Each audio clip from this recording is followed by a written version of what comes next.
Welcome, friends.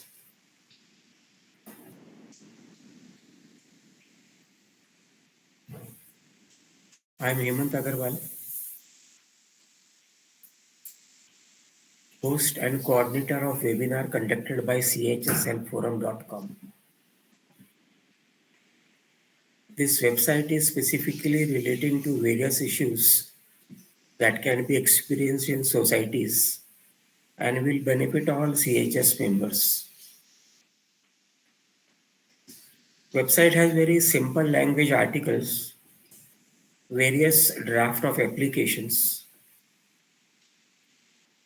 over 125 earlier videos, webinar videos, and more shall be added as and when time permits. This knowledge and experience sharing webinar is conducted in very simple,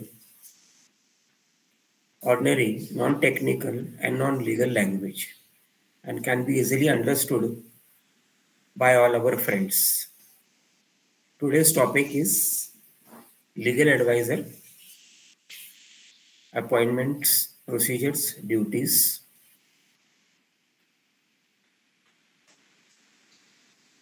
आज का विषय है कानूनी सलाहकार, उसको appoint करने का तौर तरीका और उसके क्या क्या ड्यूटीज हो सकते हैं.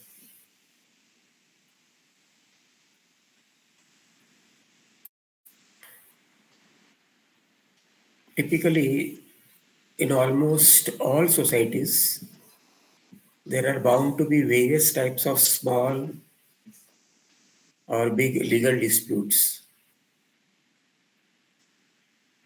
And these disputes keep getting bigger, larger with passage of time. So with passage of time, society की जो तकलीफें हैं वो बढ़ती रहती हैं. लेकिन majority of the disputes can be resolve at society level itself without going to any authority or court.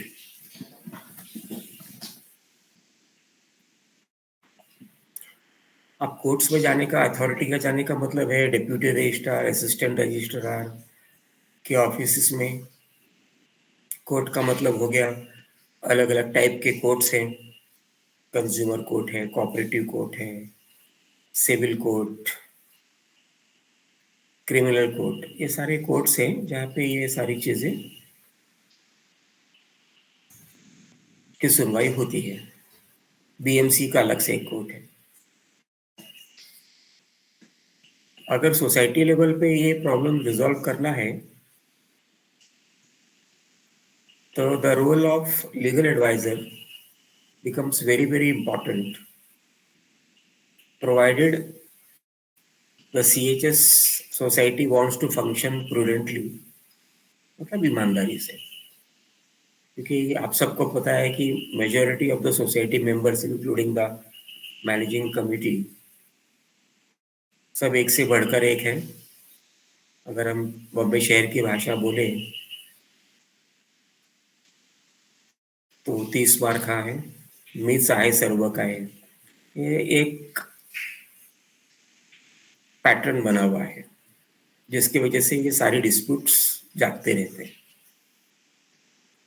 Majority of the managing committee or the society think that they can dictate or that they know the law and that they can make their own rules. अब मनमानी कानून बनाओगे, कार्यवाही करोगे तो dispute बढ़ेंगे ही बढ़ेंगे और फिर अल्टीमेटली कोई ना कोई पहुंच जाता है कोर्ट्स, रजिस्ट्रार के ऑफिस में. अब कोर्ट जैसे मैंने बताया कि सिविल कोर्ट हो सकता है, criminal, consumer, cooperative, BMC courts. और जहां कोई भी मेंबर या सोसाइटी कोर्ट जाती है तो सोसाइटी को फाइनेंशियल लॉसेस शुरू हो जाते हैं. सोसाइटी को फाइनेंशियल लॉसेस शुरू होने का मतलब है सोसाइटी के सारे मेंबर्स को इक्वली कंट्रीब्यूट करना है, वो जो भी लीगल एक्सपेंडिचर्स होते हैं, वो 1 रुपया हो या 10 लाख रुपया हो, देना तो सबको बराबर बराबर है, क्योंकि बायलॉज में लिखा हुआ है और everybody is bound by the bylaws. Bylaws का उल्लंघन आप नहीं कर पाओगे। एक तो फाइनेंशियल लॉसेस शुरू हो जाता है, जो सोसाइटी के मैनेजिंग कमेटी है, जो बाकी मेंबर्स जो सपोर्ट करते हैं गलत कामों में या गैर कानूनी दादागिरी करते हैं, रेजोल्यूशंस पास करते हैं, धीरे धीरे वो अपना रिस्पेक्ट खोने लगते हैं। अगल बगल के सोसाइटी में पता चलने लगता है कि आपकी सोसाइटी में इतने ढेर सारे प्रॉब्लम्स हैं। So causing financial losses, losing respect, which ultimately sends the cooperative movement down the sewage drain. Society खड्डे में चली जाती है, ऐसा हम लोग को बोलना पड़ता है। यहाँ पर role of legal adviser becomes very very important, provided again the society wants to function prudently, ईमानदारी से। एक पॉइंट ऐसा है कि आपको लीगल एडवाइजर अपॉइंट करना है अगर, तो मैनेजिंग कमेटी नहीं कर सकती है, वो उनको प्रपोजल देना है,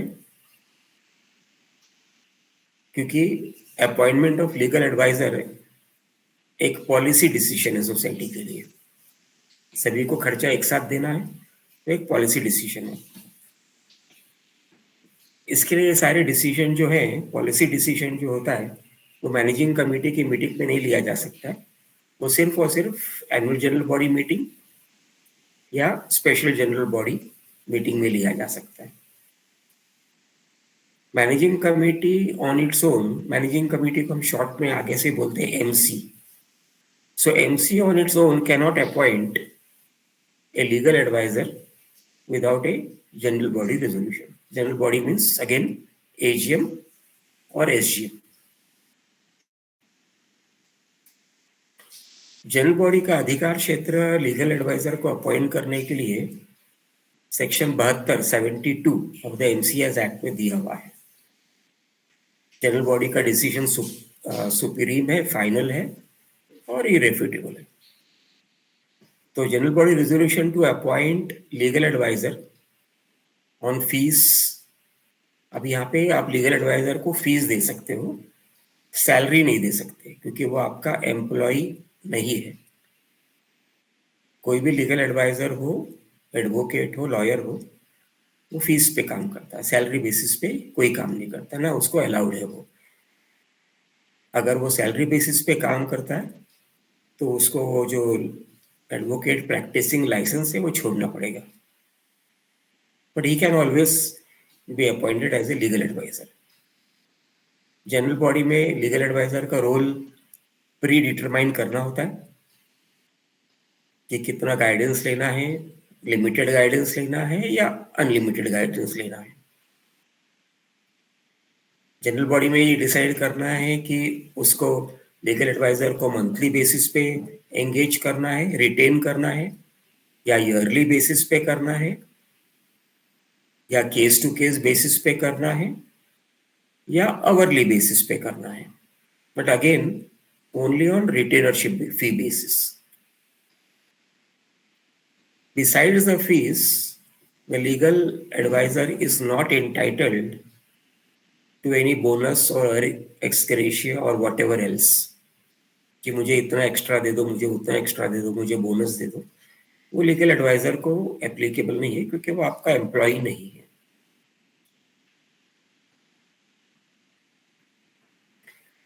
Retainership fees paid to a legal advisor will not be classified as a salary or professional fees.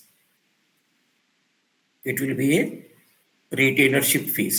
Professional fees की परिभाषा अलग है और retainership की परिभाषा अलग है, एक्सप्लेनेशन और डेफिनेशंस अलग है। साधारण तौर पे लीगल एडवाइजर एक छोटी सोसाइटी के लिए जरूरत नहीं होती है। छोटी सोसाइटी में भी डिस्प्यूट्स होते हैं, पर जरूरत नहीं होती है, क्योंकि छोटी सोसाइटी लीगल एडवाइजर का फीस का बजट नहीं रख पाती है।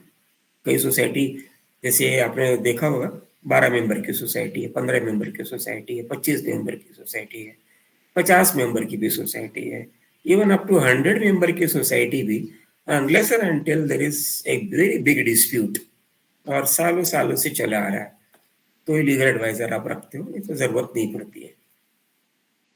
पर जो बड़ी सोसाइटी है, फेडरेशंस हैं, उसमें लीगल एडवाइजर का रोल बड़ा होता है, बेनिफिशियल होता है, और उसे उन्हें रखना भी नहीं चाहिए, उन्हें रखना चाहिए। So it is very very beneficial to big societies, federations, और where there are chronic, chronic का मतलब हैबिचुअल कंप्लेनेंट्स। आपने देखा होगा कई सोसाइटी में एक मेंबर है, वो जबरदस्ती का कंप्लेन करता रहता है, हैरास करता रहता है। टिपिकली ये जो कंप्लेनेंट्स है, हरासमेंट वाले जो होते हैं, वो पुराने मैनेजिंग कमेटी के मेंबर्स ही होते हैं, या जो इलेक्शंस में हार जाते हैं, या आपसे कुछ कारण से गुस्सा होके बैठे हुए हैं, बॉम्बे की भाषा में बोले तो खुन्नस खा के बैठे हुए हैं, हैरास करने वाले हैं, जबरदस्ती के डिस्प्यूट क्रिएटर्स हैं। छोटी मोटी बातों को लेकर डिस्प्यूट क्रिएट करना है, कंप्लेंट्स करना है। आपने एक अर्जी दे दी डेप्यूटी रजिस्ट्रार के ऑफिस में कि भाई ये लोग ने ऐसा किया हुआ है। अब डेप्यूटी रजिस्ट्रार के पास में कोई ऑप्शन नहीं है, बल्कि उस अर्जी के ऊपर कार्रवाई करना, देर से करे या जल्दी करे, पर कार्रवाई तो करना है। अब कंप्लेंट लेटर जाता है सोसाइटी को कि भाई ऐसा ऐसा कंप्लेंट आया हुआ है, इसका जवाब दो। अब सोसाइटी के मैनेजिंग कमेटी, जैसे टिपिकली हर कोई कहता है कि हम तो अपना घर का काम छोड़ के आ रहे हैं, हम तो ऑनरेरी बेसिस पे कर रहे हैं, कहाँ ये सब चीज़ों को झंझट करें। जहाँ एक दो लेटर आना शुरू होता है, तो सोसाइटी के मैनेजिंग कमेटी रिजाइन करना शुरू कर देते हैं। हर सोसाइटी में ये एक चलता है। जो जो डिस्प्यूटेंट है, जो हैबिचुअल कंप्लेनेंट है, उसको छोटा मोटा खुशी मिलने लगती है, सैडिस्टिक प्लेजर जिसको कह सकते हैं। तो ऐसे केस में लीगल एडवाइजर का काम बहुत महत्वपूर्ण हो जाता है। Legal adviser is not any type of employee and hence cannot be paid any salary, but can be paid retainership fees, जैसा भी आप रखे उसे, monthly, quarterly, yearly, case to case basis, वो आपको जनरल बॉडी मीटिंग में decide करना है। किसको अपॉइंट करना है, ये अधिकार आप अपने मैनेजिंग कमेटी को दे सकते हो कि अनिल भाई को अपॉइंट करो, या सुनील भाई को अपॉइंट करो, या रमेश भाई को करो, या सुधीर भाई को करो। वो मैनेजिंग कमेटी के ऊपर छोड़ा जा सकता है। बजट डिटरमाइन कर सकते हैं कि भाई सोसाइटी का बजट है 100 रुपया महीना देने का, तो उस बजट में कोई काम करने वाला मिलता है क्या, लीगल एडवाइजर मिलता है क्या, तो वो सोसाइटी के मैनेजिंग कमेटी ढूंढना शुरू करती है। लीगल एडवाइजर एक एम्प्लॉय नहीं है, इसके लिए अगर आप ये अपेक्षा रखोगे कि वो छोटा मोटा चिल्लर पट्टी में काम करेगा, तो वो होने वाला नहीं है। एक प्रोफेशनल जॉब है। Next, legal adviser cannot sign on any notices or documents of the society. Legal advisor cannot interact, वार्तालाप, बातचीत, कंसल्टेशन, सलाह मशवरा with any general member of the society. Legal advisor typically should be coordinating only with the chairman and secretary. Bylaw में function defined है secretary का, bylaw में chairman का भी फंक्शन डिफाइंड है। और वैसे भी आप ये अपेक्षा नहीं कर सकते हो कि अगर आपकी मैनेजिंग कमेटी 11 मेंबर की है, तो वो 11 मेंबर के साथ में अलग अलग इंटरैक्शन करेगा। तो ये डिटरमाइन करना जरूरी है कि भाई लीगल एडवाइजर अपॉइंट कर रहे हैं, एक या दो मेंबर उस लीगल एडवाइजर को कोऑर्डिनेट करेगा और बातचीत करेगा। Legal adviser is not any type of officer section 2/7 में ऑफिसर की परिभाषा डेफिनेशन दिया हुआ है, और अभी जो अमेंडमेंट आया सिर्फ स्पेसिफिकली हाउसिंग सोसाइटीज के लिए, उसमें दिया हुआ है सेक्शन 154B-1 ब्रैकेट 19 में ऑफिसर का डेफिनेशन दिया हुआ है। सो वो एक ऑफिसर नहीं है, ना वो एक एक्सपर्ट डायरेक्टर है, ही is only a professional working, providing you guidance, suggestions, advice, making certain policies for you only on fees basis. कई बार क्या होता है कि सोसाइटी के मेंबर बोलते हैं कि हमने भी पैसा दिया हुआ इस लीगल एडवाइजर को, इसके लिए हम भी उसको इंडिविजुअली 1-to-1 सलाह मशवरा कर सकते हैं, लेकिन ऐसा नहीं है। Legal adviser is engaged and paid by as a legal adviser by the society as an entity. Society is an entity, एक बॉडी है, corporate body. Legal adviser is not paid by individual members, hence general members cannot demand any advice or opinion or anything else from the legal advisor, which means legal advisor is not engaged by individual members but only by the society, guide to the society and not to individual members. Individual member को guide करने को गए तो वो बोलेगा कि मेरे घर का ऐसा सिचुएशन है, मेरे घर का इंडिविजुअल लीकेज है, मेरे घर में ये गुजर गया, इसका ये करना है, ट्रांसफर करना है, वो सब लीगल एडवाइजर का काम नहीं है। वो अपने अपने अलग अलग एडवोकेट्स के पास में जाइए और करवा के लेकर आइए।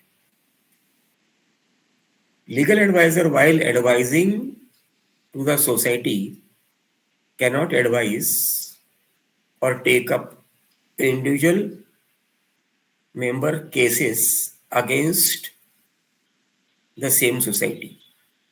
अभी जैसे मानो उदाहरण के तौर पे सो आपके सोसाइटी का नाम है ABCCHS private limited, private limited नहीं, खाली लिमिटेड है। अभी वो ABC सोसाइटी का इंडिविजुअल मेंबर आता है, बोलता है कि आप मेरा केस ले लो इसी सोसाइटी के विरुद्ध में, तो वो that will be typically classified as conflict of interest, bad ethics. Legal adviser जिस कॉर्पोरेट बॉडी को सलाह दे रहा है उसी के एक एम्प्लॉय या एक मेंबर को विपरीत सलाह मशवरा दे, वो गलत है। It will be bad, it will be bad to bad misrepresentation that will be classified as a double jeopardy। किसको लीगल एडवाइजर रखोगे आप? एक लीगल एडवाइजर को इफेक्टिव सर्विसेज देने के लिए ही should be at least an LLB graduate, legal graduate. BCom के बाद में 3 साल की और पढ़ाई करते हैं तो LLB का अलग से ग्रेजुएट मिलता है। अभी 12th के बाद में 5 साल का कोर्स किया हुआ है, पहले था 10 + 2 + 3 + 2, अब 10 + 2 तो है ही है, प्लस 10 + 2 + 5 कर दिया है, घुमा फिरा के वहीं पे लेकर आ गए आपको, पर करना तो आपको 5 साल की पढ़ाई है। So he should be at least an LLB graduate, he must have vast experience in laws। जो कानून है, अलग अलग कानून का उससे तजुर्बा होना चाहिए, एक्सपीरियंस होना चाहिए, अनुभव होना चाहिए। वो कानून कौन से लागू पड़ते हैं सोसाइटी के लिए, जैसे उदाहरण के तौर पे MCS एक्ट हो गया, महाराष्ट्र कोऑपरेटिव सोसाइटीज एक्ट, उसके अंतर्गत रूल्स, उसके अंतर्गत बायलॉस। फिर बॉम्बे में अगर हो तो BMC act, Bombay municipal corporation act, MRTP, Maharashtra regional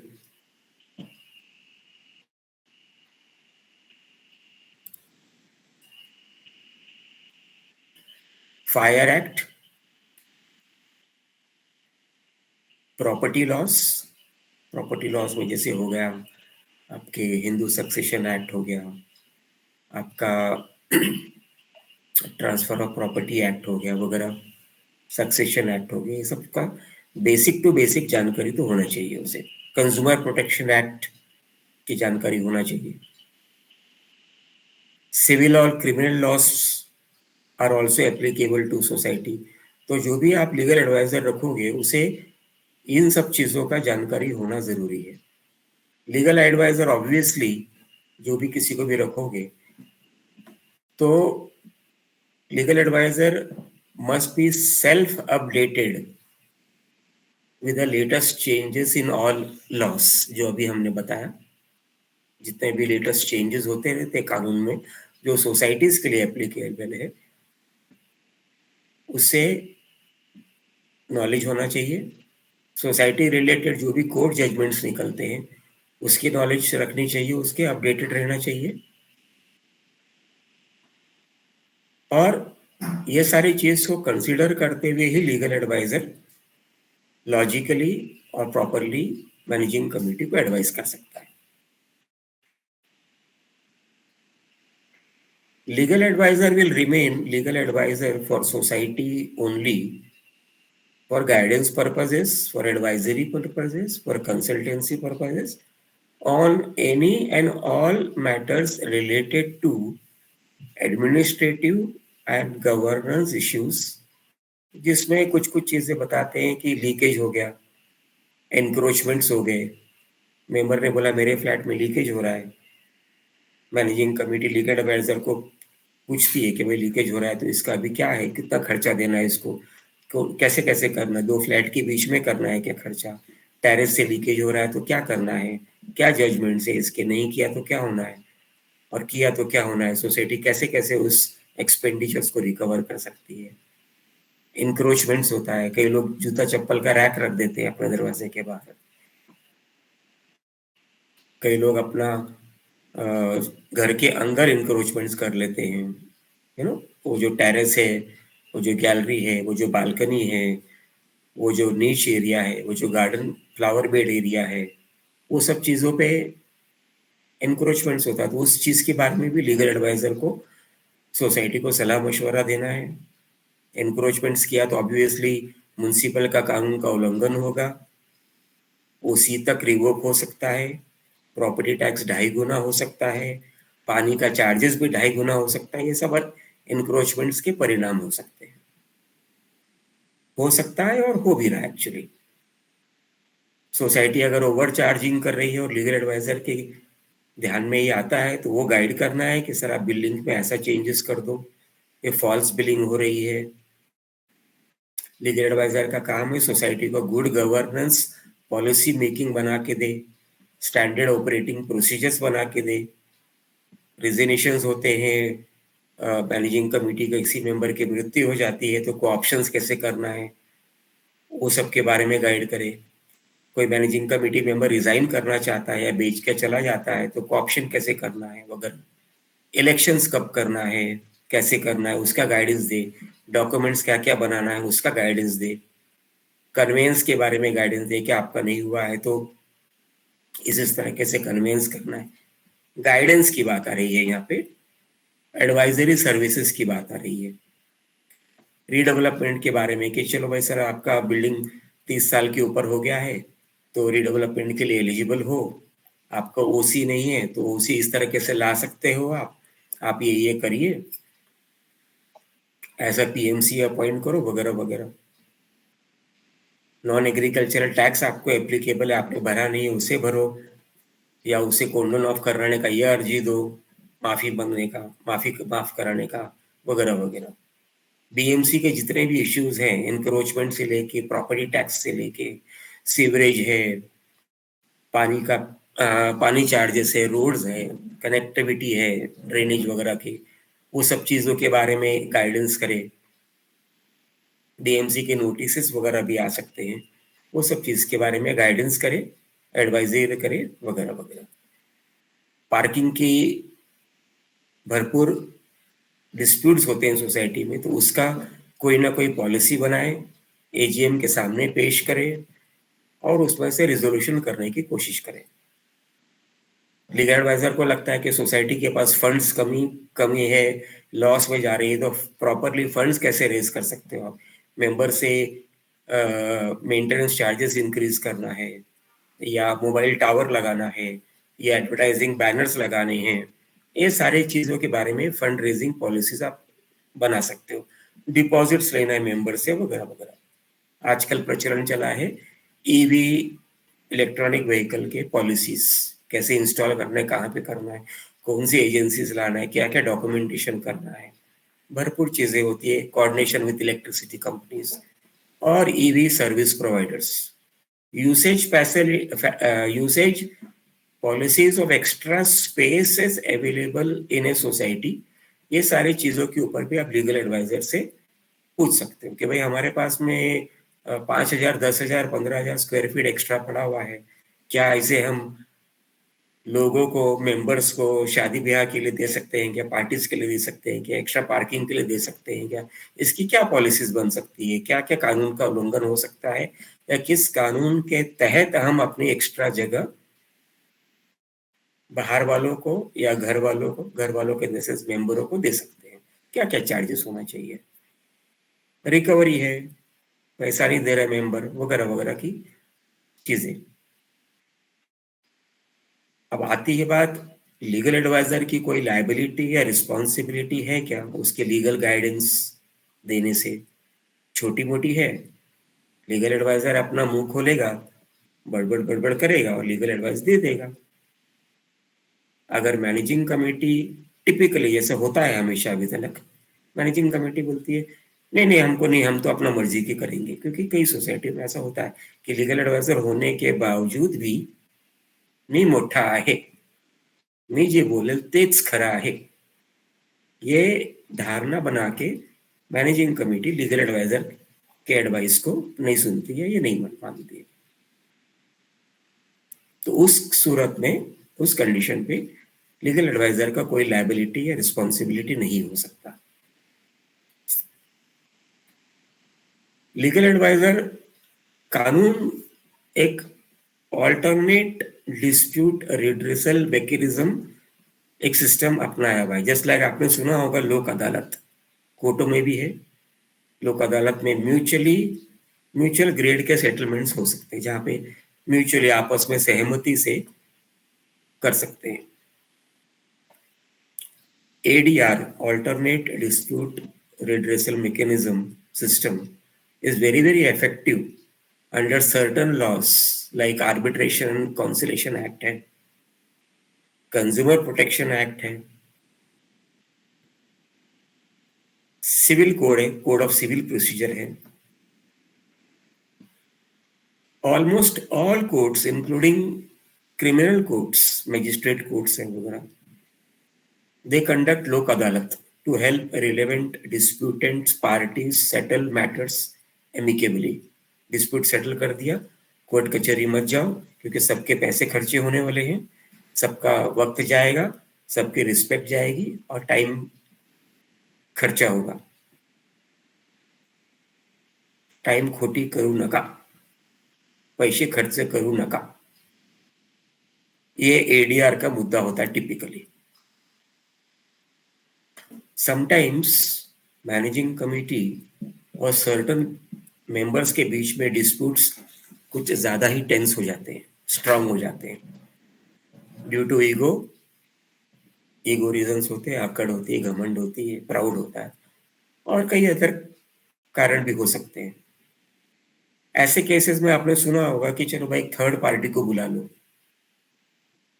उसको इन्वॉल्व कर लो, क्योंकि मेंबर अपने आकड़ में बैठा है और मैनेजिंग कमेटी अपने आकड़ में बैठी, एक दूसरे से बात करने को नहीं देखती है, एक दूसरे को मुंह नहीं देखना है, सामने आएंगे तो लड़ाई झगड़ा करना है, इसके लिए थर्ड पार्टी लेके आओ। अब थर्ड पार्टी सोसाइटी में कौन हो सकता है? ये आप लीगल एडवाइजर को पावर डेलीगेट कर सकते हैं कि सर आप आइए, बीच में मेडिटेट करिए, मैटर को काउंसिल करो दोनों साइड से, सोसाइटी और मैनेजिंग कमेटी के member and the disputing member, और म्यूचुअल कंसेंट से ये चीज को सॉल्व आउट करो। लीकेज का इश्यू है, मंथली चार्जेस नहीं दे रहा, रिकवरी प्रोसीडिंग्स वगैरह है, सेटलमेंट करा दो, छोटा मोटा ब्याज का प्रोसीजर करा दो माफ करने का, आपका जो आउटस्टैंडिंग ड्यूज है ठीक है आप इंस्टॉलमेंट में भरना शुरू करो, आपका जो ब्याज का डिस्प्यूट होगा वो हम जनरल बॉडी के सामने रखेंगे। ये सारी चीजें लीगल एडवाइजर हेल्प कर सकता है। That means the legal adviser is entitled to settle basic issues that does not require the society and the member to go to court, or that requires court orders or registrar's order. Legal advisor can give legal opinion or his report on his own letterhead for separate fees. Legal advisor oral guidance दे सकता है, पर अगर return चाहिए तो society को उसका payment करना है। Legal adviser will not be able to sign on the society letterhead for anything. कुछ भी हो जाए, कोई भी सोसाइटी के डॉक्यूमेंट पे लीगल एडवाइजर साइन नहीं करेगा। That would amount to criminal offence. Legal adviser, if he is a registered advocate with the bar council, can represent the society matters in court for separate fees. जैसे उदाहरण के तौर पे membership transfer का issue आया है तो बाहर के एडवोकेट के रखने की जगह में घर का अगर लीगल एडवाइजर रजिस्टर्ड एडवोकेट है, कई बार होते हैं, तो उसी को एंगेज कर लिया, उसी का सेपरेट फीस दे दिया, may be A bit of A discounted fees और ए रिड्यूस्ड फीस और what ever, because he knows the entire society working, so it serves for him to be appointed because he knows the outside working of the same. So membership transfer के issues हो गए, recovery proceedings का हो गया, कोई भी BMC का issues है, deemed conveyance के issues है, redevelopment का issues है, self redevelopment की policies है, दूसरे और कोई लीगल पॉलिसीज बनाना है, ड्राफ्टिंग ऑफ नोटिसेस और reply on the letter head of the legal adviser, इस सबका legal adviser is entitled to receive separate fees. Managing committee, using its administrative and governing power under section 73(1) can invite the legal advisor to AGM or SGM or managing committee meetings as a special invitee by mentioning the same compulsorily in the notice agenda of AGM or SGM or managing committee meetings.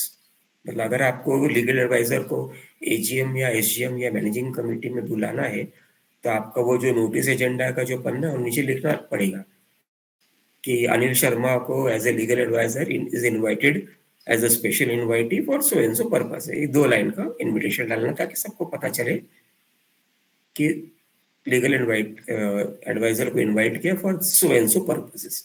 वो agenda खत्म हो गया, legal adviser is supposed to get up and go away, bye bye, बात खत्म। Resolution will record his presence. Resolution में ये होगा कि legal adviser Anil Sharma present थे मीटिंग में और फला चीजें हमने डिस्कस किया और उनसे ये सारी लीगल एडवाइस मिली है, पर उसका सिग्नेचर लेने की आवश्यकता नहीं है, ना वो लायबल है, because you have already mentioned that in the notice agenda. This power is given to the managing committee under section 73(1). But general body ka member has no authority whatsoever to object or refuse attendance of this special invitee. Legal advisor's fees is classified as legal expenses in the balance sheet of the society, that is income and expenditure, profit and loss bulletin, which has to be shared equally by all members of the society under the word service charges under bylaw 65 to 67. अलग से एक member को legal adviser का fees या charges आप bill नहीं कर पाओगे, that will B illegal. Anybody from the society can be appointed as a legal advisor or expert with or without fees. Any non-practicing lawyer, lawyer बोलेंगे तो LLB graduate. So any non-practicing lawyer who has surrendered his practicing license to the Bar Council can be appointed as a in-house legal advisor on retainership basis. कई कंपनियों में lawyers जो हैं वो salary basis पे काम करते हैं, लेकिन उनको अपना प्रैक्टिसिंग लाइसेंस सरेंडर करना है. Registered advocates are not allowed to sign on any document और letterhead of the society or making any notings or remarks or entries in any type of society records and registers or whatever else, because that would amount to material alteration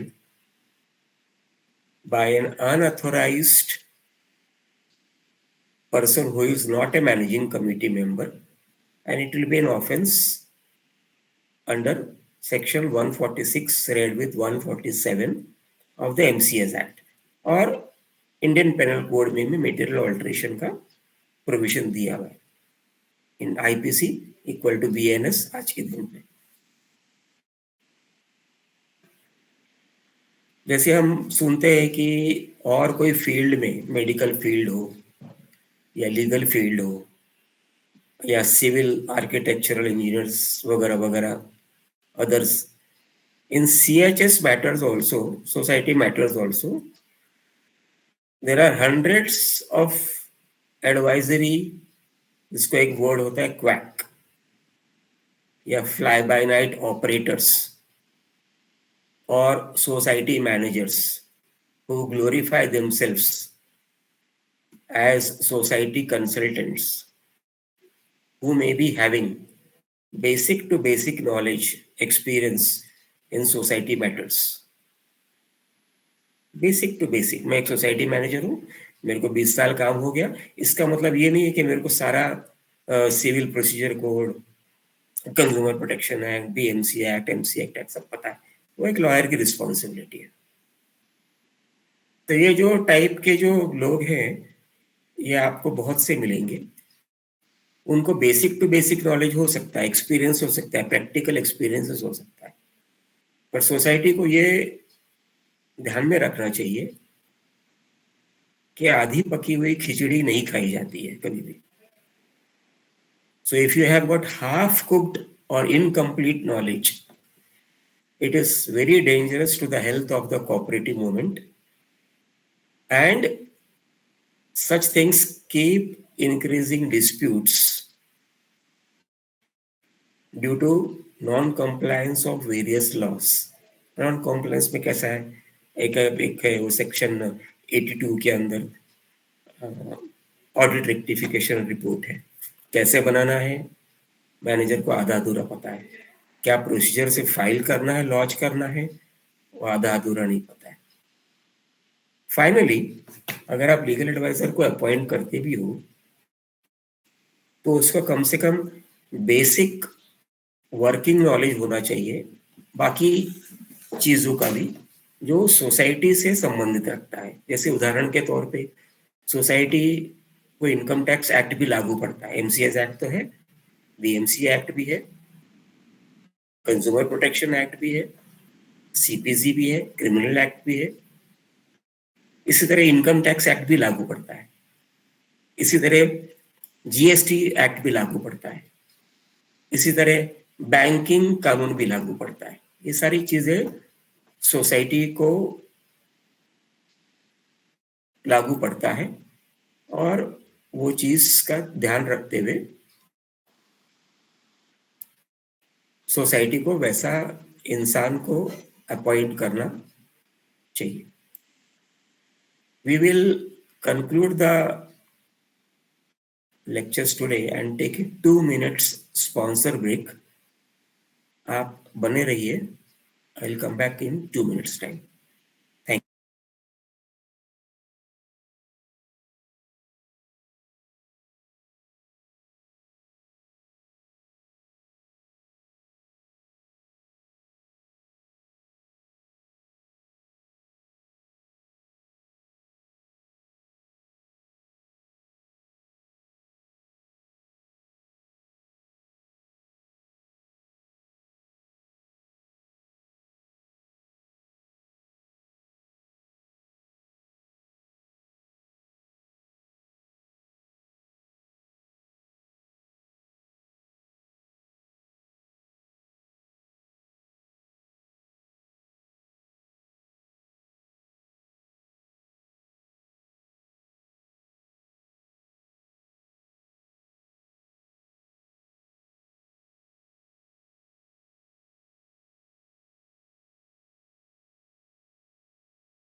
Welcome back, friends.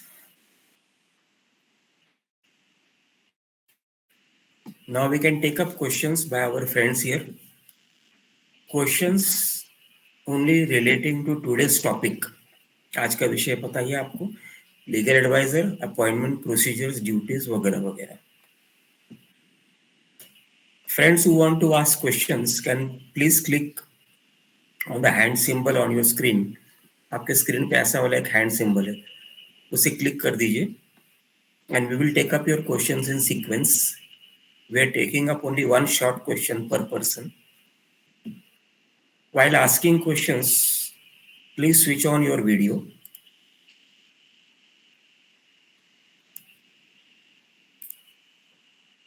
This webinar does not provide any type of consultation or advice to your personal problems. Friends may ask questions only relating to today's topic. Knowledge and experience sharing is based on take it or leave it basis without any type of liability or responsibility whatsoever and whichsoever.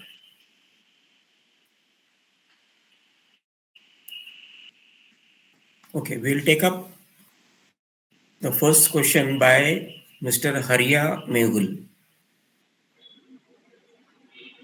Good evening, sir. Good evening. Yeah, it's long time that we have seen you, and we are happy that we have restarted this webinar season. Uh, it's very good topic that you have taken today about legal expert appointment. So my question is, we have a board of administrator right now, and our society is going through serious legal lapses and inquiries, everything it is going through.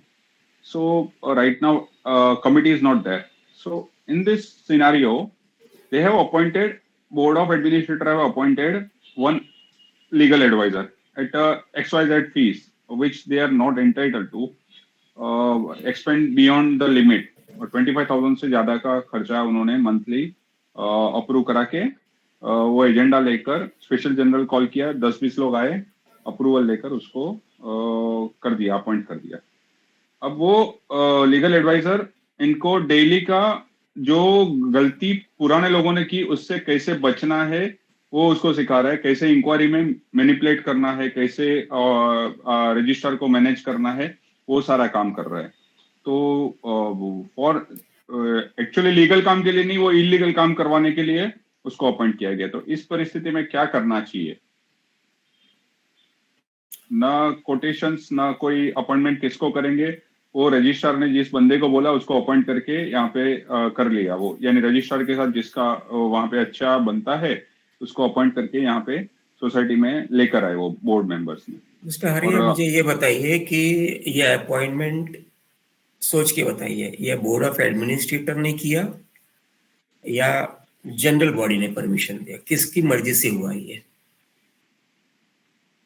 ये हुआ board of administrator ने select कर लिया अपने हिसाब से और लाके सीधा जनरल बॉडी में बोल दिया कि ये हमको अच्छा लग रहा है तो हम इसको अपॉइंट कर रहे हैं. इस तरह से किया, नो टेंडरिंग प्रोसेस कुछ. तो रेजोल्यूशन जनरल बॉडी का रेजोल्यूशन है या बोर्ड ऑफ एडमिनिस्ट्रेटर का रेजोल्यूशन है? ये जनरल बॉडी का है. ठीक है, तो क्या आप ये कह सकते हो कि ये रेजोल्यूशन या अपॉइंटमेंट बोर्ड ऑफ एडमिनिस्ट्रेटर का है या जनरल बॉडी का है? क्योंकि रेजोल्यूशन के ऊपर है ना. रेजोल्यूशन किसने पास किया? सेक्शन 72 बोलता है 72 कि भाई जनरल बॉडी का रेजोल्यूशन फाइनल है. तो ये रेजोल्यूशन किसने बनाया है? ये मैनेजिंग कमेटी ने बनाया हुआ है कि जनरल बॉडी ने बनाया हुआ है? आपको क्या लगता है हरिया सर? सर मैंने आपके आगे के वीडियो देखे हैं, जिस हिसाब से एजेंडा दिया था कि to appoint a legal adviser करके ऐसे एजेंडा दिया था, लेकिन वो लोग जब भी मीटिंग में आए तो फिक्स था कि भैया इस बंदे को ही करना है, क्योंकि बैकग्राउंड में पूरा हो गया था बातचीत कि भाई इस बंदे को लेना है. तो उन्होंने डायरेक्टली पुटअप कर दिया कि भाई इसका नाम ले रहे हैं और इसको अपॉइंट कर रहे हैं, यानी एजेंडा का टू अपॉइंट. हरिया सर, डिसीजन किसका है इस चीज का? कोर्ट की भाषा में बात करते, कानून की भाषा में बात करते. कोर्ट में जाओगे तो आप क्या ये बोल पाओगे क्या कि ये डिसीजन या ये रेजोल्यूशन बोर्ड ऑफ एडमिनिस्ट्रेटर का था, या ये बोलना पड़ेगा आपको कि भाई ये डिसीजन तो एक्चुअली जनरल बॉडी मीटिंग का था? क्या कहोगे आप वहां पे कोर्ट में जनरल बॉडी का डिसीजन बोला जाएगा. एग्जैक्टली. तो अभी आप ये सोचिए कि ये डिसीजन बोर्ड ऑफ एडमिनिस्ट्रेटर का नहीं है, किसको क्या अपॉइंट करना है, क्या फीस देना है ना, ये आपका जनरल बॉडी का डिसीजन है. 1. दूसरा, अगर जनरल बॉडी के डिसीजन से आप अपॉइंट करते हो तो जो सलाह मशवरा दे रहा है that is with the express consent appointment of the general body, not of the board of administrator.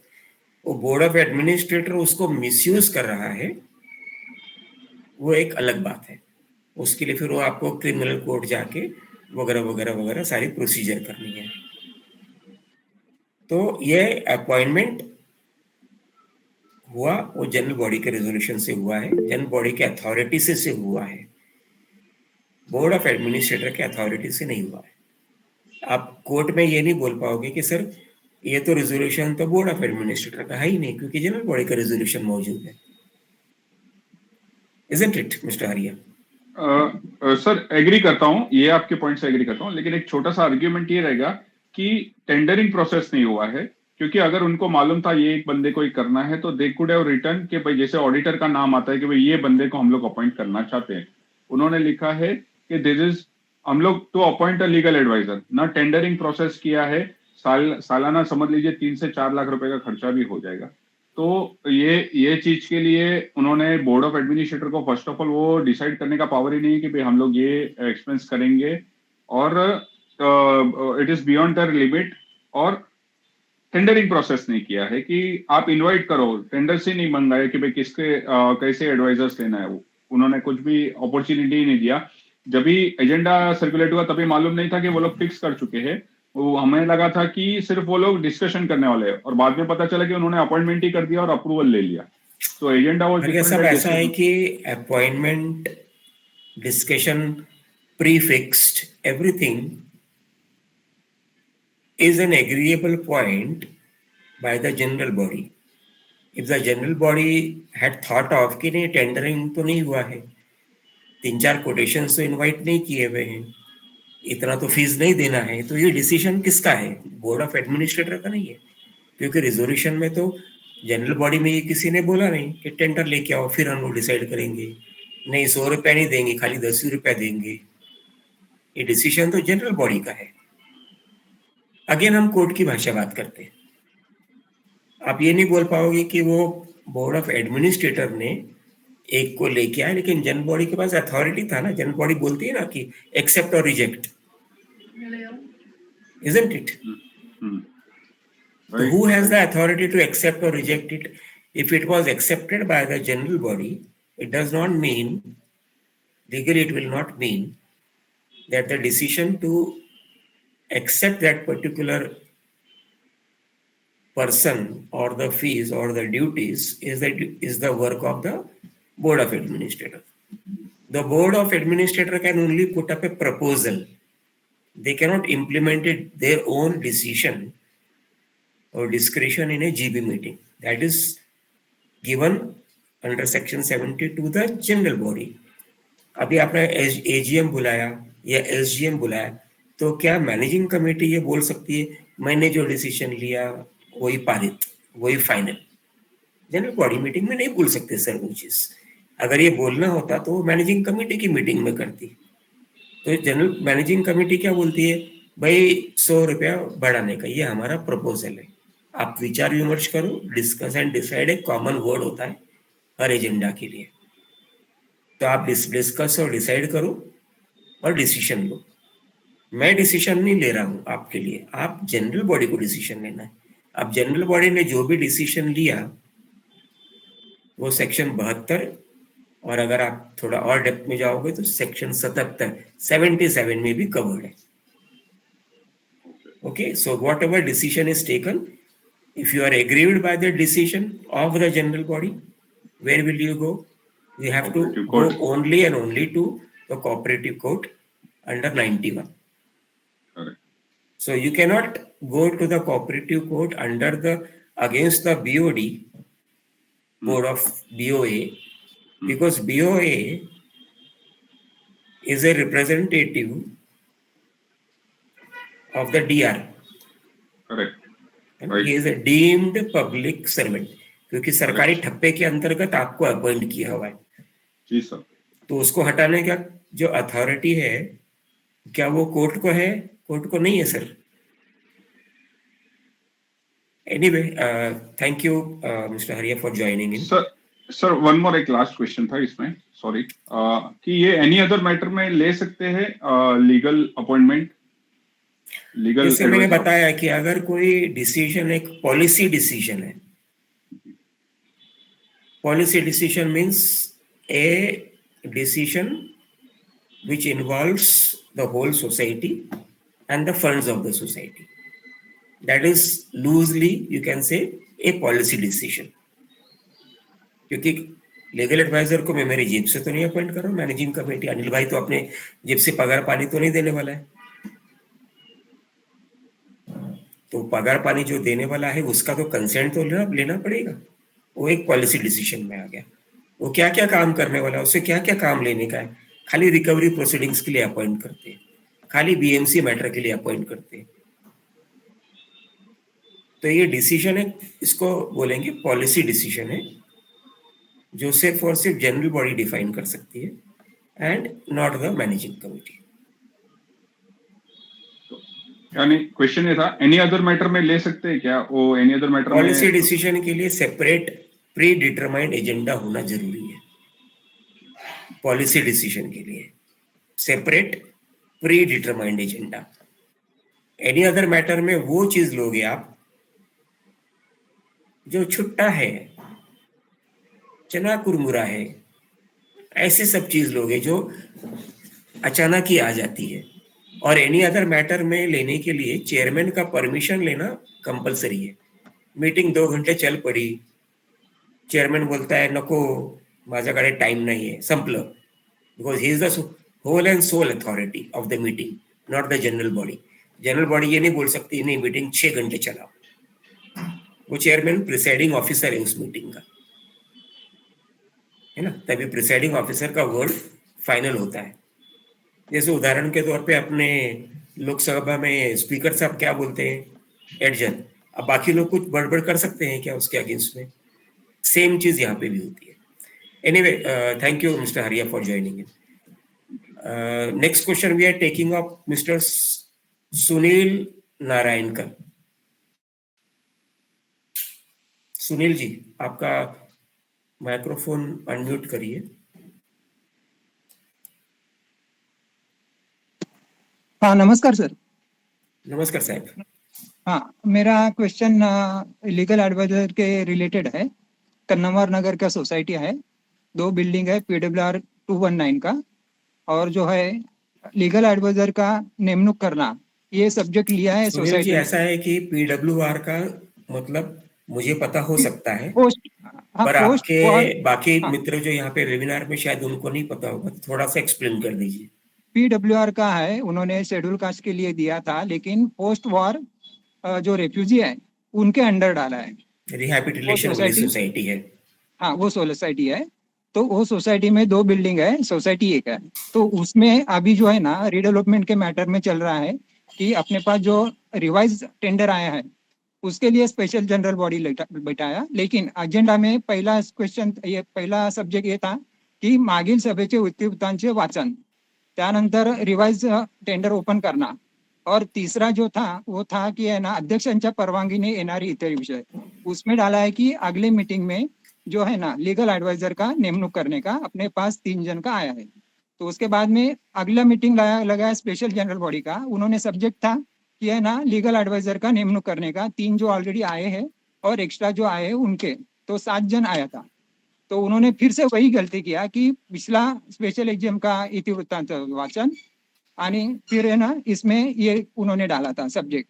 तो 7 जन आए, तो ऑलरेडी वो मीटिंग में अध्यक्ष जो है 1.25 घंटा लेट आया, वो दूर रहता है, और 1.25 घंटा के बाद मीटिंग चालू हो गया. इन बिटवीन मैंने आपका जो भी वेबिनार में है कि सुना था कि आप है ना आधा घंटा जो है डिले कर सकते हैं और फिर से शुरू कर सकते हैं, लेकिन अध्यक्ष का परवानगी ने. जब भी अभी भी आपने बताया कि जो भी करना है अध्यक्ष के परवानगी से करना है, लेकिन ऑलरेडी अध्यक्ष ही 1.25 घंटा लेट आया और उन्होंने कमिटी मेंबर ने तब तक है ना होल्ड करके रखा.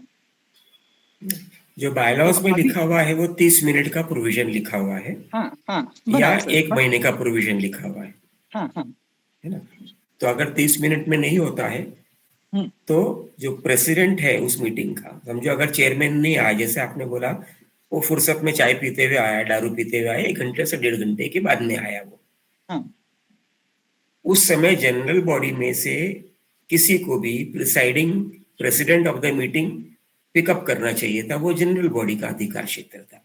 बराबर. तो मैंने वो क्वेश्चन डाला था कि कमेटी मेंबर में से एक सीनियर मेंबर है, तो हाँ. उनको अपॉइंट किया जाए पार्ट टाइम के लिए, और जो है ना मैंने बोला सूचक मेरा नाम लिखो और कोई भी होएगा उनको अनुमोदन दो करके, लेकिन किसी ने इसके ऊपर डिसीजन नहीं लिया.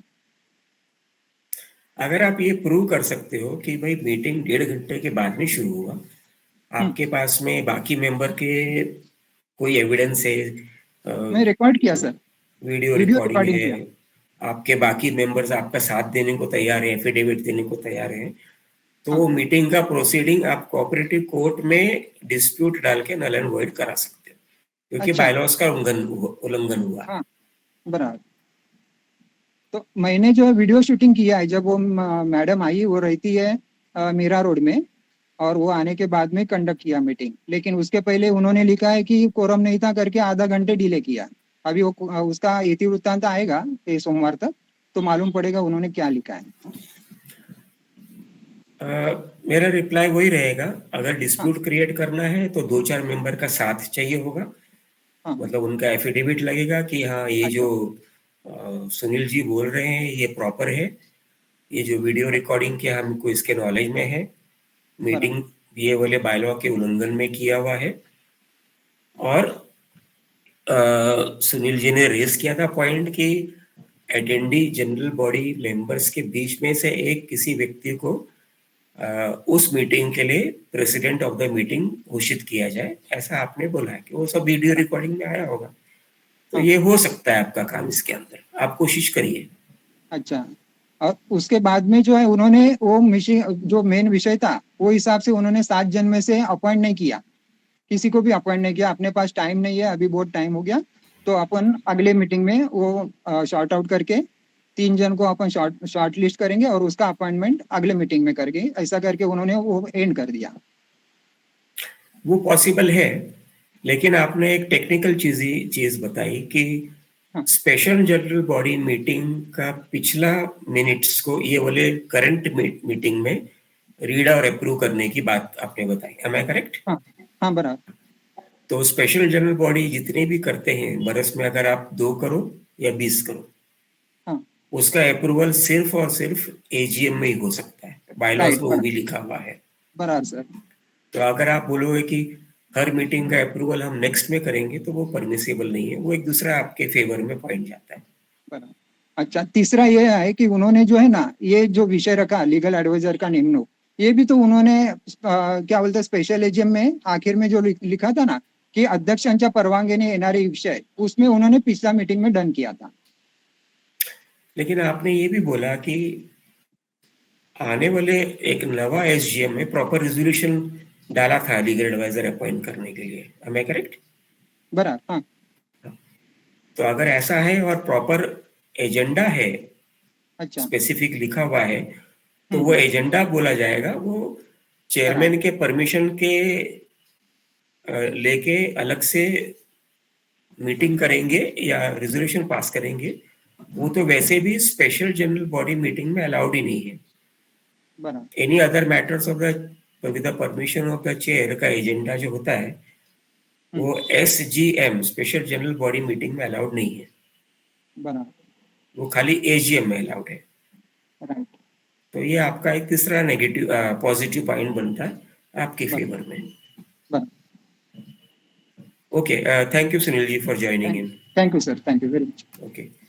Our next question is by Mr. Francis Menezes. Mr. Francis.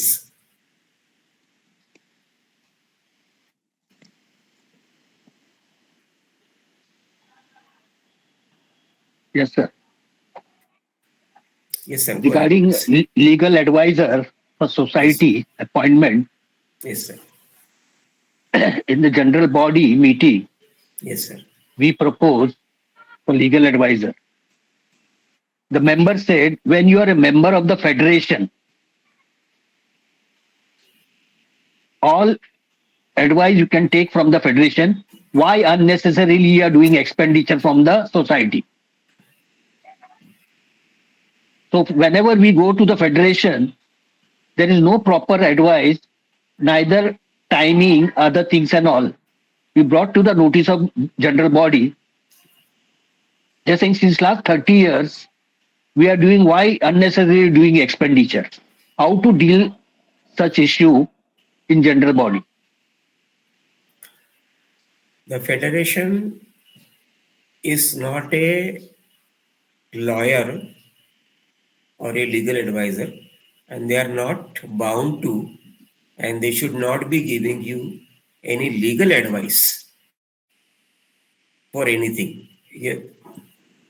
For issues, specific issues relating to your society. They do not have the authority at all. They will collect subscription from you. They will publish few magazines. If you say so and so thing has happened. One or two sections in the MCAs Act prescribes that the deputy registrar take an opinion from the federation before actually implementing or pronouncing his order. Only up to that extent.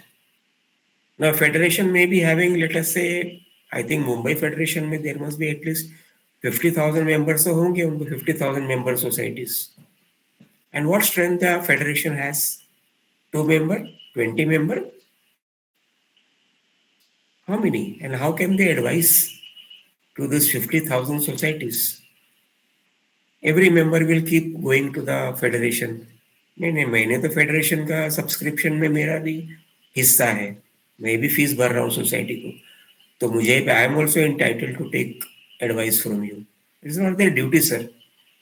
You want a legal advisor, you appoint your own legal advisor. You want to do recovery proceedings, don't go to the federation. They do not do your recovery proceedings for the society. You have to do it through your own lawyer, through your own advocate. Membership transfer issues, dispute, don't go to the federation.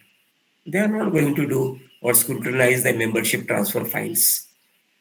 BMC का कोई notice आता है encroachment का वगैरह वगैरह, you go to the federation. उनका काम नहीं है वो सब चीज के बारे में आपको एडवाइस करने का. वॉयलेशन आपने किया हुआ है, आपको अपने इंटरनली सॉर्ट आउट करना है. लीगल एडवाइजर रखना या नहीं रखना वो सोसाइटी की मर्जी पे. सोसाइटी का बजट है तो सोसाइटी अपना काम काज चलाएगी, और अगर बजट नहीं है तो टिपिकली सोसाइटी को बंद कर देना चाहिए. जब जेब में पैसे नहीं है वड़ा पाव खाने के लिए, तो वड़ा पाव की गाड़ी पे थोड़ी ना हम लोग जाके खड़े होके बोलेंगे कि हमको दे दो, मेरे पास पैसे नहीं. It's wrong, no? We have to think of so many things before we go to which authority and tell him to do what.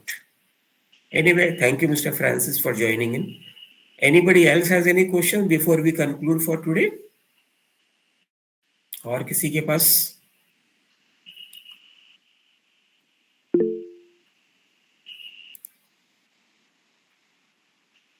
Mr. Zohaib Khan, please go ahead, switch on your video and ask your question.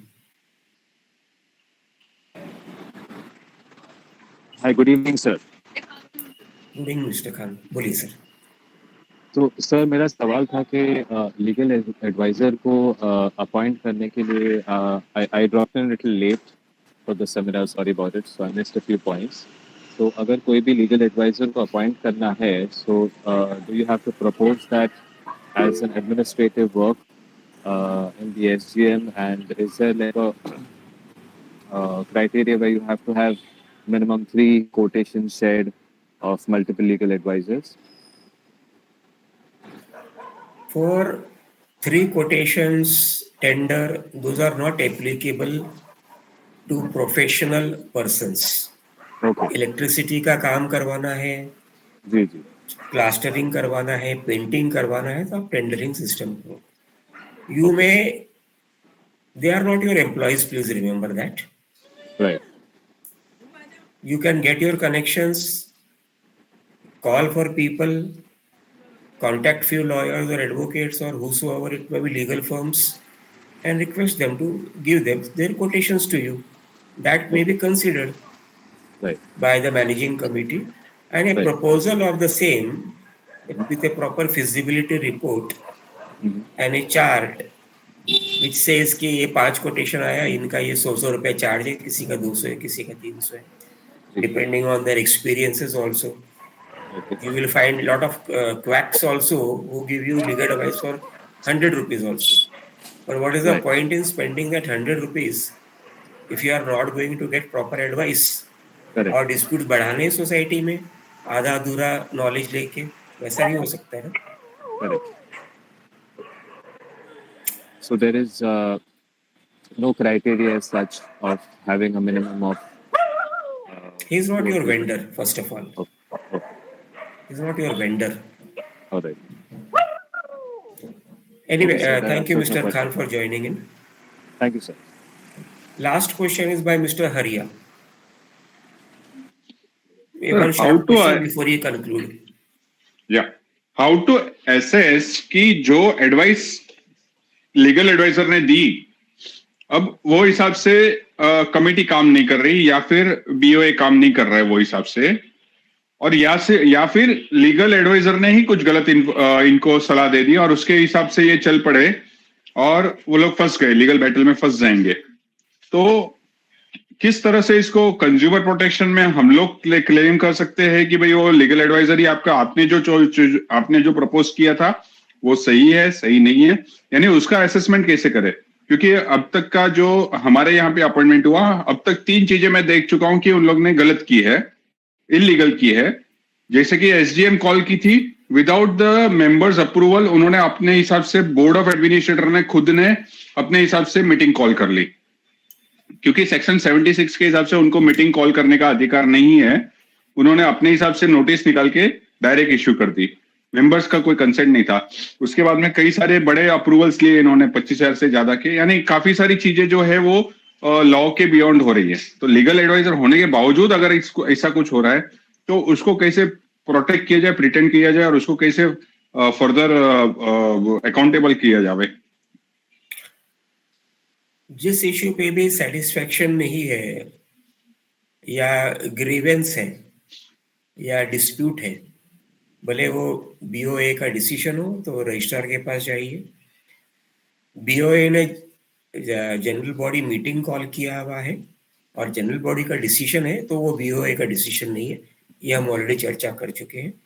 अगर वैसा है तो general body का decision के against में cooperative court ही जाना है 91 के अंतर्गत। दूसरा, आपने ये कहा कि सेक्शन 76 में स्पेशल जनरल बॉडी मीटिंग बुलाने का अधिकार बीओए को नहीं है। ऐसा नहीं है।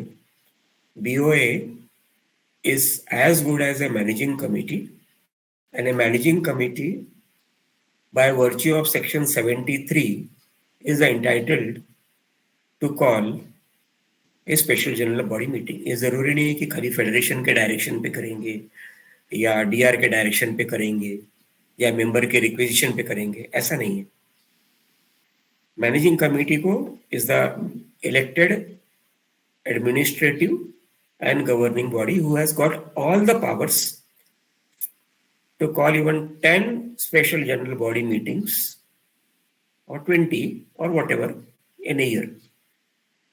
Discretion is with the managing committee. You are an autonomous association of persons. The MCA is the elected representative of that autonomous body of persons. So a third party will not tell you, federation, कि आप SGM call करो या नहीं करो। Certain restrictive चीजों पे registrar order देता है कि ये काम अर्जेंट करना है, ये नया कानून का चेंजेस आया, आप स्पेशल जनरल बॉडी मीटिंग करो और कॉल करो। That is also disputable, debatable. So any managing committee or BOA or authorized officer or single administrator can call a special general body meeting.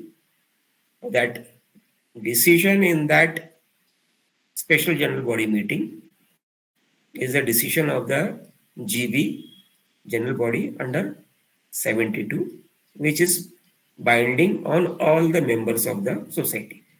इस पे अगर वाद विवाद है तो जैसे आप खुद ही समझे हो, कोऑपरेटिव कोर्ट में जाके उसका निवारण करो।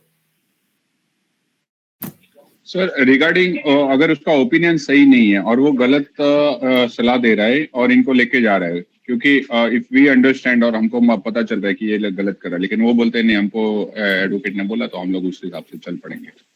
अब ये परिस्थिति में क्या करना चाहिए? ओपिनियन टिपिकली क्या होता है कि it is based on as is where is condition, take it और leave it condition, to the best of my knowledge, to the best of my ability, ये सारे डिस्क्लेमर्स होते हैं उसके अंदर।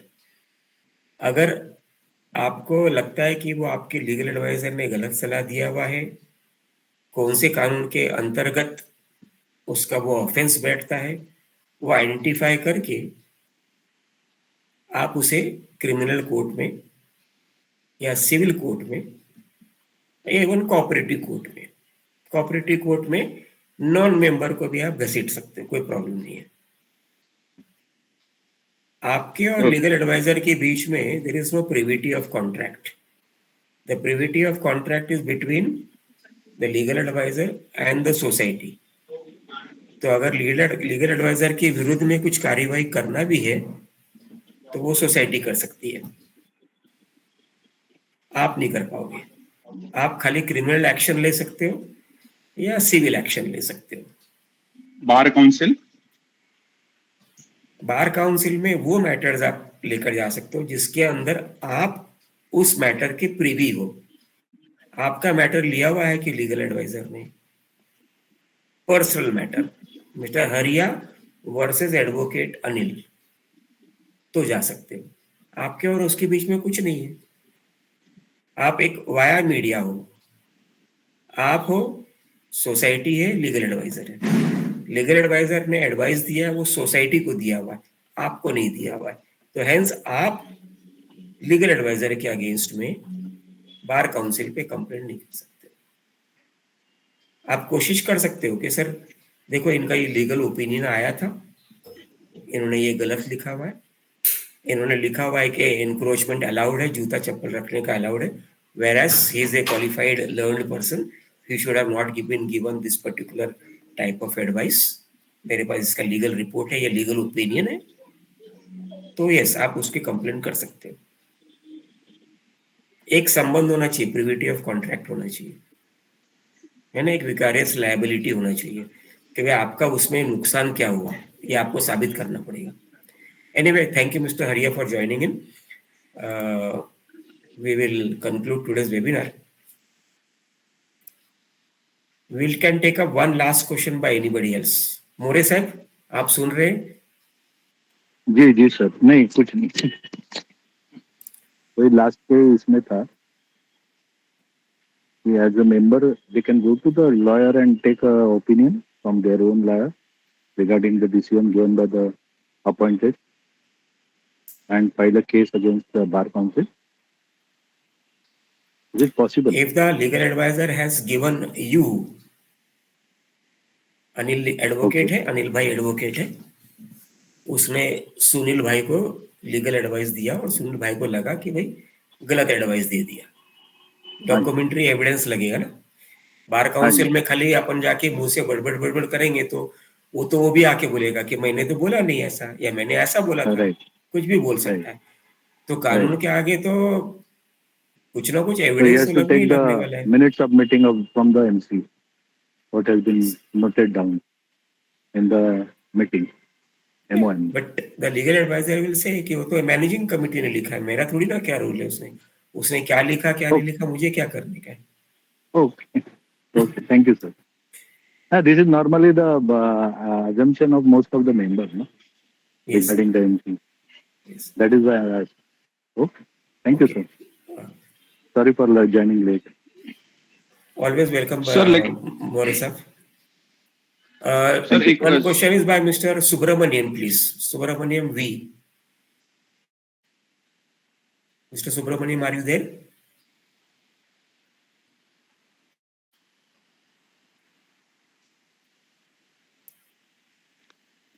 Mr. Zohaib, you have any question with you? Sir, I have one last question. Yes, sir.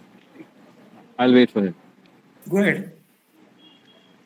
Sir, if the managing committee is not functioning as per legal advisor says something to do, but they go against it, or legal advisor is wrong sometime, can we take the committee that you are misusing the society funds for wasting the money on the legal advisor because he is not following it?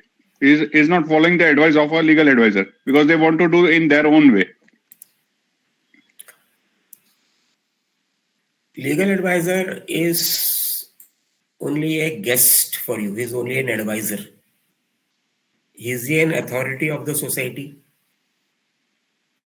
Who is the authority? Who is the elected representative of the society? Who is having the administrative power? Who is having the governing power? Section 73(1) क्या बोलता है कि किसको authority आपने प्रदान किया हुआ है सोसाइटी रन करने के लिए।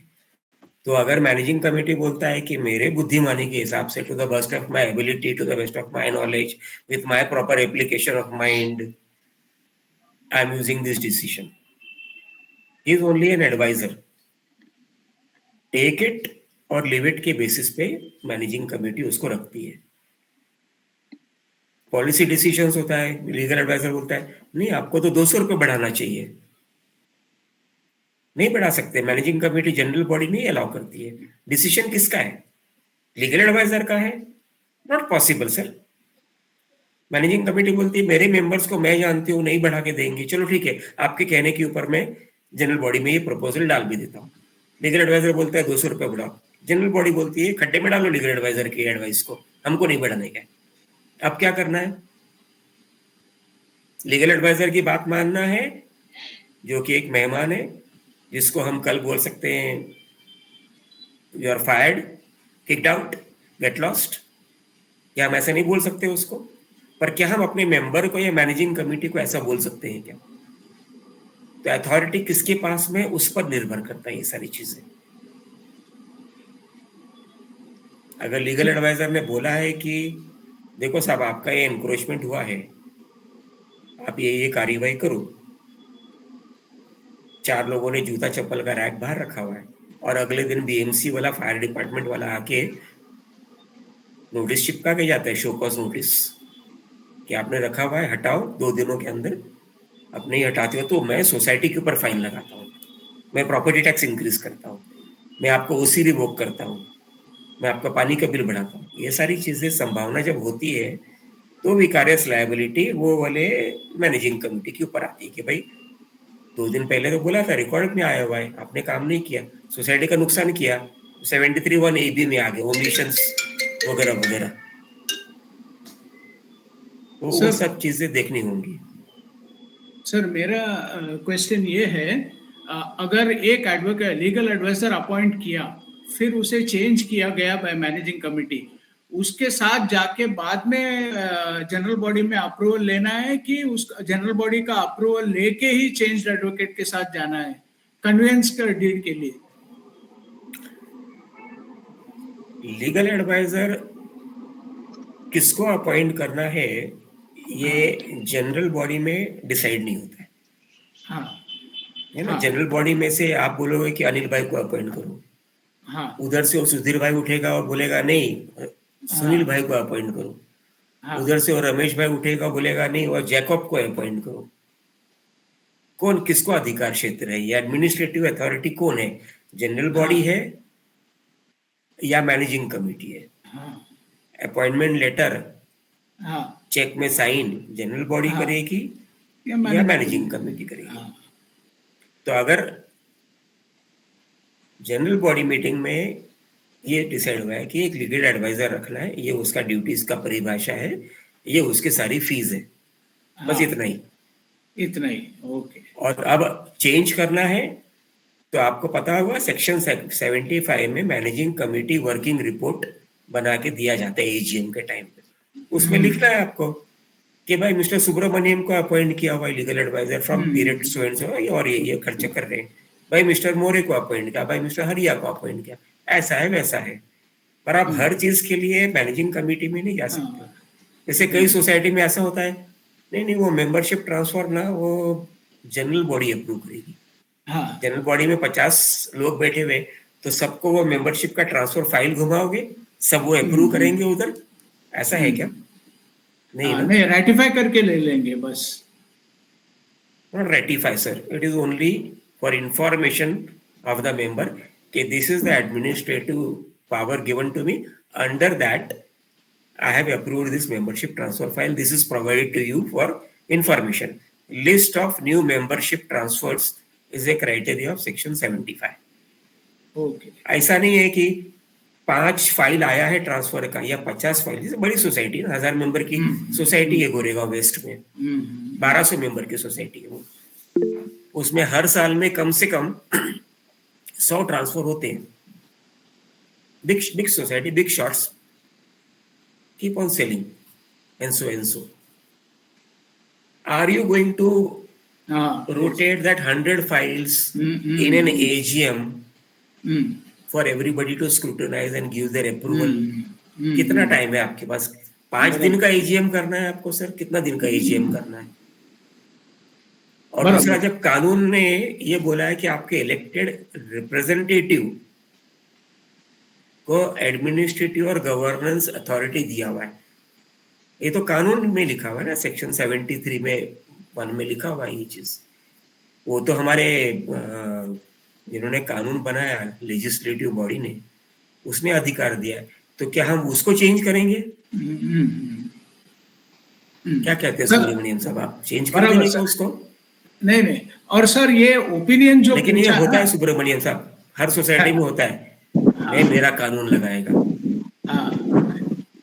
सर दूसरा एक है, क्या होगा सर दूसरा एक है, आई जस्ट एक ही मिनट और है हमारे पास में। नहीं सर, एक ही मिनट। आपने जो एडवोकेट ओपिनियन का जो बात किया था ना, अभी 2 रिसेंट केसेस आया है, एक ईडी का केस था और एक सेबी का केस था। वहां पर कोर्ट ने क्लियरली बोल दिया कि advocate is only giving his opinion, he can not be held criminally liable for his opinion. उसको जो समन्स दिया वो क्वाश कर दिया हाई कोर्ट ने। जो ईडी, पहले मैंने बोला, लॉयर्स एडवाइज टेक इट और leave it. Leave it. It is only his opinion. That person who is acting is only liable. He is only giving you advice. That's all. It's a legal disclaimer by default. It is a legal disclaimer by default. The law provides it. Sir, can we ask for the? Sorry, sir. No, we are concluding now. We have overrun the time now. Okay. Maybe in some other webinar we can discuss this thing. With the permission of all our friends, we will conclude today's webinar. Thank you all friends for attending and supporting this knowledge and experience sharing webinar. Yes, sir. Thank you, sir. Wishing all friends a healthy and peaceful life forward. Thank you. Thank you, sir. Thank you, sir. Thank you, sir.